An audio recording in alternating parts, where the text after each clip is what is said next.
शहरातील रस्ते दुरुस्ती विषयक प्रलंबित PILच्या सुनावणी दरम्यान उच्च न्यायालय मुंबई यांच्या सर्किट बेंच कोल्हापूर यांनी दिलेल्या मौखिक निर्देशांनुसार कोल्हापूर महापालिकेने फुटपाथवरील अतिक्रमणाविरोधात आजपासून कारवाई सुरू केली.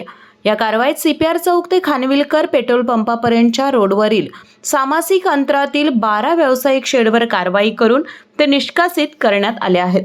त्याचबरोबर फुटपाथवरील अनधिकृत 7 टपऱ्यांसह 2 ढकलगाड्या आणि छपऱ्यांवरही कारवाई करण्यात आली आहे.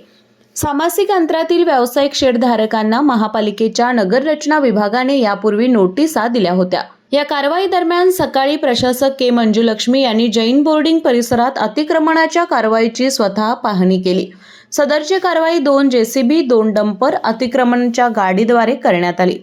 शहरातील मुख्य रस्त्यांवरील अनधिकृत शेड, फुटपाथवर बांधकाम साहित्य, मातीचे ढिगारे ठेवणे तसेच बसस्टँड, धार्मिक स्थळे, शाळा, रुग्णालये, न्यायालये आणि सरकारी कार्यालये अशा अतिगर्दीच्या ठिकाणी चहा, नाश्ता, फळभाजी किंवा कोणताही किरकोळ व्यवसाय करणे पूर्णपणे बंदीचे आहे. महापालिकेच्या अतिक्रमण विरोधी पथकाने सर्व फेरीवाले, हातगाडी, फळ विक्रेते, चहा नाश्ता हातगाडी चालक आणि इतर छोट्या विक्रेत्यांना फुटपाथवरील साहित्य तात्काळ हटवण्याचे निर्देश दिले आहेत. ही कारवाई महापालिकेच्या वतीने उद्याही सुरू राहणार असून अशा प्रतिबंधित ठिकाणी व्यवसाय करताना कोणी आढळल्यास त्यांच्या विरोधात कारवाई करून त्यांचे साहित्य जप्त करण्यात येणार आहे.